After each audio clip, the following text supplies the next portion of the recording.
Hello and welcome to my Evidence 3 for Contemporary World.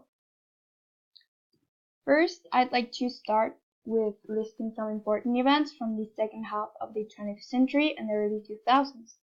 So the first one I'd like to be the Cold War. So the Cold War was a tactical war between the USA and the Soviet Union. It started about 5 years after the World War II and ended in the mid-90s. So this is a very important epoch because from this other important events like the invasion to the Philippines, the Korean War, the Vietnam War, Cuban Missile Crisis, and the space race happened. Like thanks to the Cold War, we had all these events. Then we have the fall of the socialist bloc, which is late 80s. So after the war, there were a few countries run by socialist governments.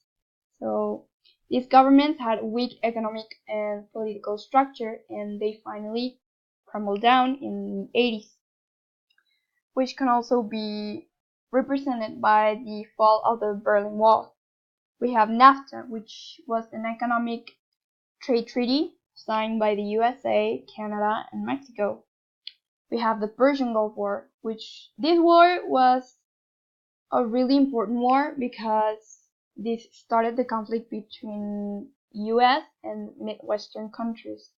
So this war started because Iraq invaded and eventually annexed Kuwait, and the US and other 35 nations were not agreeing with this, so they invaded Iraq and the Persian Gulf War started.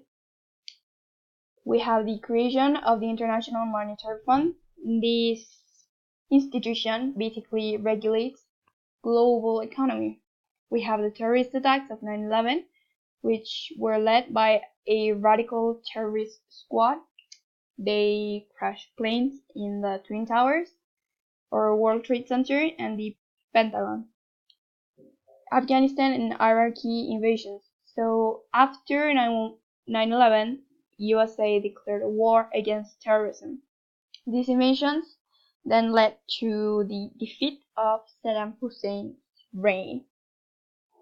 Now I'd like to describe a few concepts that are related to all these events, and in a moment I'll explain why I think they are all connected. So the first one would be globalization. Globalization is the international exchange of cultural traits and beliefs, ideas, goods, and services. An example of this could be Chinatown in New York City, and here we have an English teacher teaching English in schools in Africa. So yeah, basically globalization is that. It's an international trade of ideas, belief systems, goods, services. Now, terrorism. Terrorism is the indiscriminate use of violence to create literally terror among Muslims.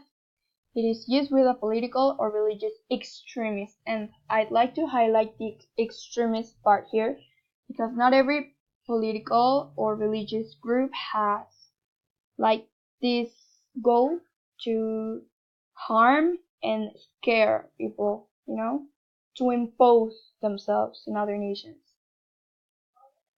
Unipolar world. So basically, a unipolar world is when just one economic or political model rules almost every single nation in the world. Today's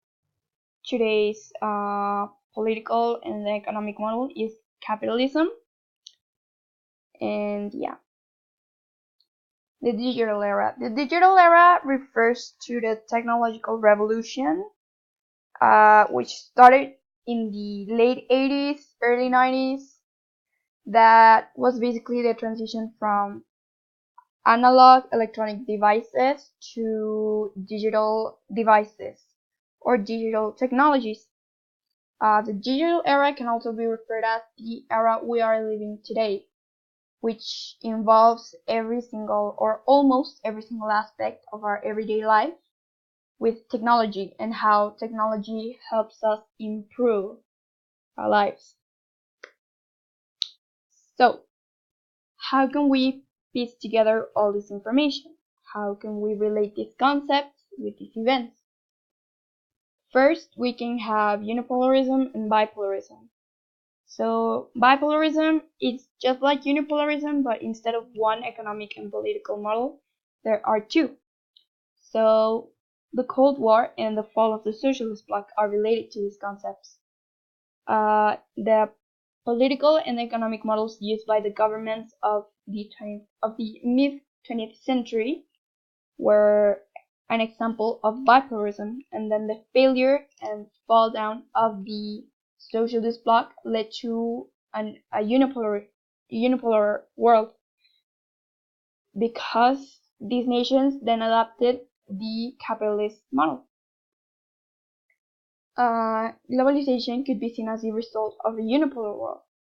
So basically, trading ideas and belief systems is much easier, well, as well as products and services. It's much easier when we have compatible socio-economic and political ambience. For example, NAFTA. We have three capitalist nations. They are in the same continent. They are near each other. So if they have compatible economies, they can trade. They can exchange to help each other. Also, the creation of the International Monetary Fund, which is also that. If we have compatible economic models all around the world, we can have an organization that regulates this economy. A result of this globalization process is the technological revolution. If we have a stable, quote unquote, global economy and an international trade of ideas and information, technological development was possible. So this technological development came to improve our lives. But as technology advances, weaponry and war technologies also advance. An example of this is the Gulf War in the 90s, which was the first war to have or that used biochemical weapons. So because of the Gulf War, Iraq and Afghanistan held a grudge against the US. And this is when some extremists or terrorist groups appeared in the scene. So terrorism, as we defined before, is the use of violence with an extremist political or religious aim. Terrorism is also a result of globalization and of being able to spread these hate-filled ideas through the internet and TV. So I was recently watching a BBC documentary about some girls in Europe, from all over Europe, that are running away from their families to join and marry ISIS soldiers. They run away to Turkey, they take a train to Iraq, and then they are married off to ISIS soldiers and to basically help ISIS out. Another example of this could be Trump. Trump has every single platform in this world to express his racist and fascist comments. Terrorism is having access to and using drones that can kill millions of innocent people to enrich your enemy. This is also an example of the digital era of technological development. Terrorism is invading other countries and sacrificing the lives of millions of good men and women with an economic aim: cheaper petroleum, cheaper land, and growth of company. So now, conclusion. So these last few decades have gone through a lot of changes. They've seen governments fall down to pieces, like the ones in South America, Argentina, and Chile. War-stricken countries and technological revolutions that came to improve our lives. We should learn from history and past mistakes to resolve our problems in a much more noble way. Be the givers of social justice and trying to find peace within ourselves so that our nations can be at peace. We should show the example of respect and forgiveness towards each other, as well as compassion and solidarity. We should use the tools we are given to improve, heal, and create. not to destroy and hurt. Thank you very much, and yeah, see you later.